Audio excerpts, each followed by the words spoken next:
I think it's been a disappointing season. Obviously, we'd like to have had better results. I've been very encouraged with the second half of the season since we only got 2 points in the first half. But we won 4 out of our last 7 games, so that's kind of back to, and one of them a rained-out game, so that's back to kind of the consistency that you need. So we started to really get things going in the second half of the year. But unfortunately, in IPL, you have a bad start, you're always going to be struggling. So it's been disappointing.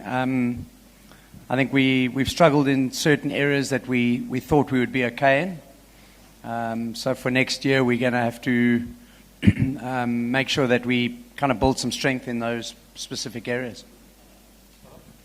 Gary, it's RCB always at the start of an IPL season, they're looked at as one of the favorites or the stronger teams, but it's been a lot of times that, they've not finished in the top 4. Do you think there's any structural changes that are needed? And also you said there are some areas that you weren't this thing. Can you specify which are those areas? It's a good question. I think there are some structural changes that need to be made that have maybe been around for quite a long time. So, this is my first year as the head coach. So, I've got a better understanding of what those are.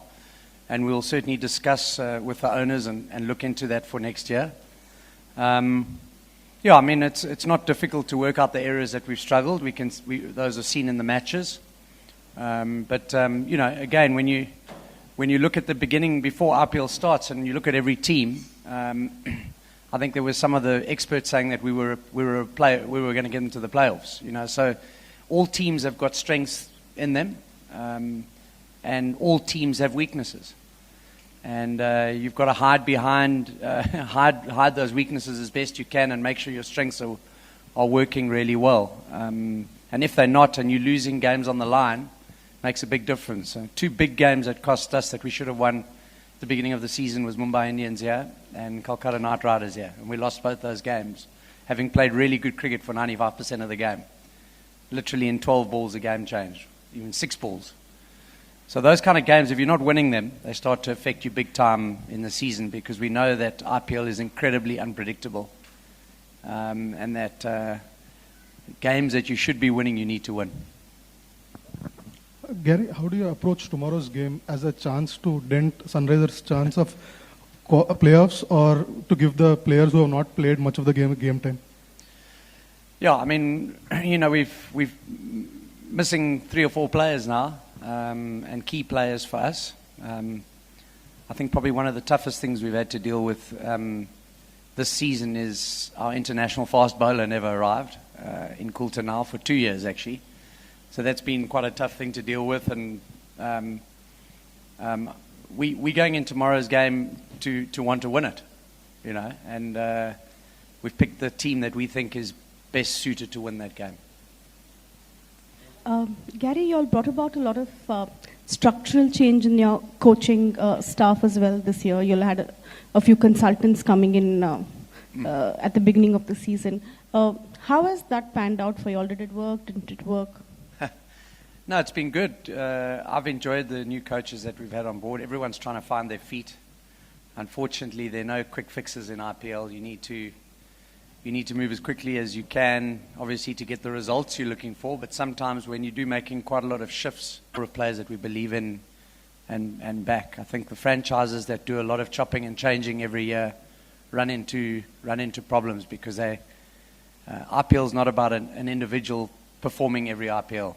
It just is not going to happen. But if you keep backing that guy, he's going to come good for you in one season.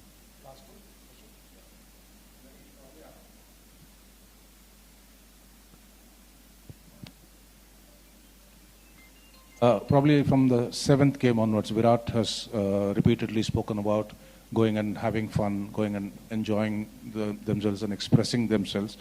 And at one stage, he also said that the pressures in the first 6 games, when you're expected to win, sort of weighed the team down. So how do you react to that?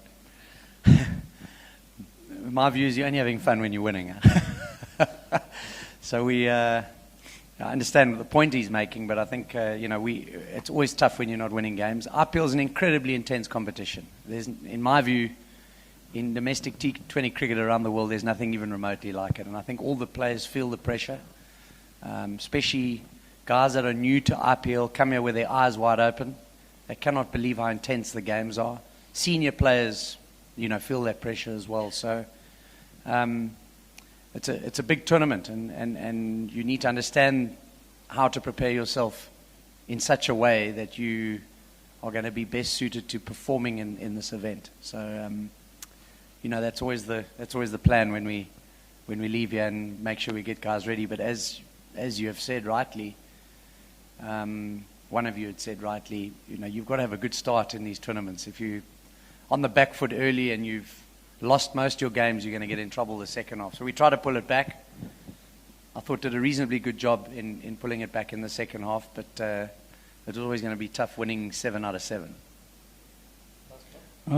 Gary, if you see the history of if you see the history of IPL, it's all about the Indian players. Actually, I think 6 or 7 Indian players will play. And if you see the performances of the Indian players in one unit, in one team, they have gone to win, titles. Let it be Rajasthan Royals, CSK, and Mumbai Indians. So if you see RCB, I think they're lacking in that performance from 7 Indian players. One is Virat Kohli, always comes out with great guns. So are you satisfied with the kind of auctioning which has happened over the years for RCB? Well, I certainly have not been part of a major auction with RCB, so it's a difficult question for me to answer. Sorry. All I'm doing is I've been in a small auction, so that's a slightly different equation. Yeah.